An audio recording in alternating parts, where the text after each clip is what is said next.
We're reading Wren, and this is chapter 2 called Waiting. Marie took very good care of Denise. She washed and pressed the ribbons for her dress and hair. She twisted her curls around her finger and brushed them until they shone. She listened to records with a doll in her arm. She liked the Nutcracker Suite best and danced with her, and when she went to bed, she sat Denise in the chair beside her like a proper little lady. Marie thought about Karen a lot. She thought about her when she went to bed. She thought about her when she was skipping rope or just lying in the grass. She thought what fun it was going to be to have a toy that she didn't have to pull or push to make it move. She thought about Kathy's baby brother John and how tiny his hands were. She thought about the wonderful soft noises babies made. That was something dolls didn't do. Every night when her father came home, Marie would run to meet him and ask, "When are Mommy and Karen coming home, Daddy?" Then one lovely evening, her father came dashing up the street like a boy and threw open the door. "Princess, tomorrow Mommy's coming home."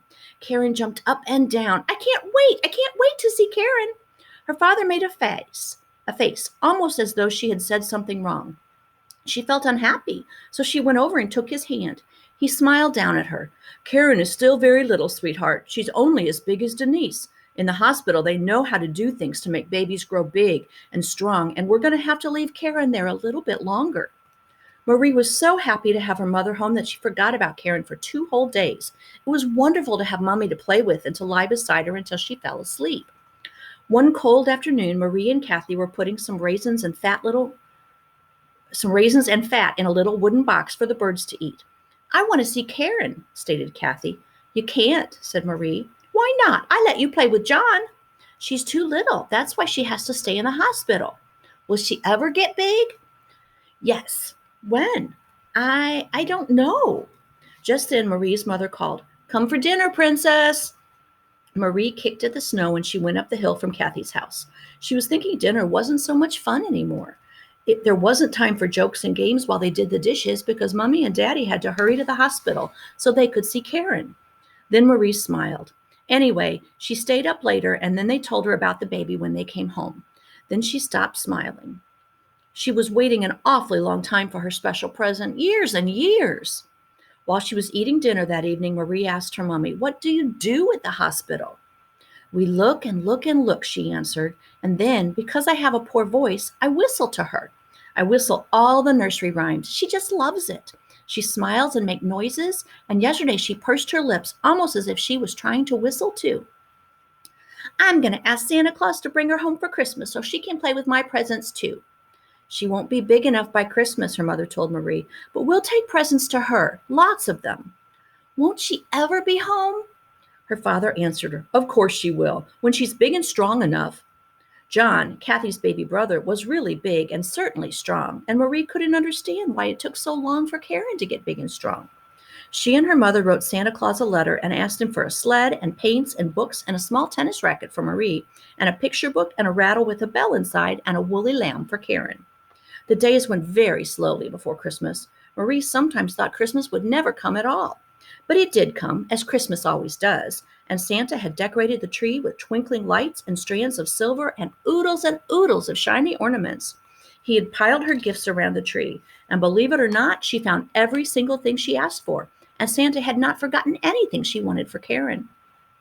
The sled was long and shiny and slipped ever so fast over the snow. Marie took Denise sled riding once, and it was great fun. After a while, there wasn't any more snow. The air began to feel warm, and the grass that had been hiding all winter began to turn green. One day, Marie's mother said, "It will soon be Easter, sweetheart." And her father said, "We're going to ask Dr. John if we can bring Karen home soon." Hooray! Marie did a little dance. Dr. John was her dear, good friend. When she was sick, he always made her well in a hurry. He would make Karen big and strong, too. Marie and her family always went to church together on Sunday. One Sunday, right after they arrived home, Dr. John came to the house. Marie ran up and took his hand, and they walked together over to Mommy and Daddy. Dr. John was smiling at everybody as he said, "Karen is big enough and strong enough to come home. She'll be ready to leave the hospital tomorrow morning." The hill behind Marie's house sloped a little to a short street that only had 10 houses on it. It was called Vale Place, and it was here that most of Marie's friends lived.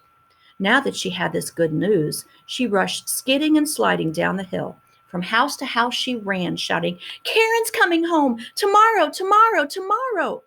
The children tumbled out of their houses and chased each other up the hill to Marie's.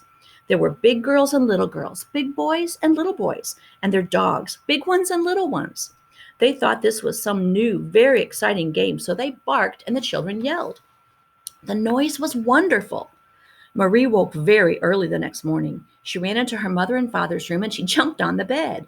"It's time to go for Karen. She won't like to wait. I don't." The words spilled out. "Her crib looks so pretty. Did you remember to buy milk, Mommy? Can I really feed her and dress her?" "She's your baby," her mother assured her.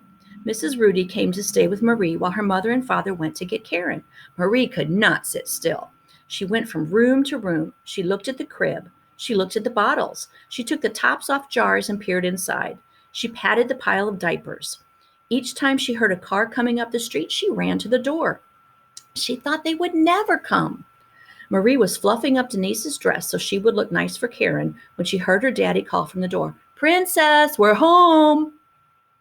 She ran into the living room and there was Mommy with a white bundle in her arms. "Sit down, darling, and I'll give her to you." Marie sat down in the rocking chair.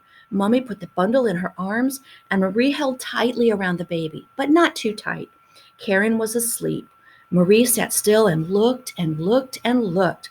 What a very special present. Karen was even prettier than she had imagined her, tinier too.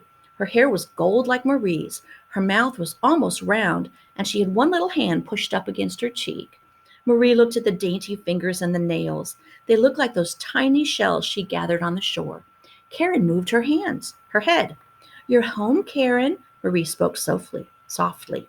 Karen opened her eyes. They were greenish brown, the color of a country stream. They were large and staring hard at Marie. Then Karen smiled at her sister.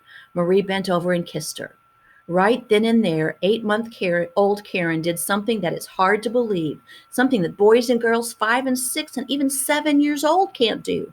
This little baby looked up at Marie and she whistled.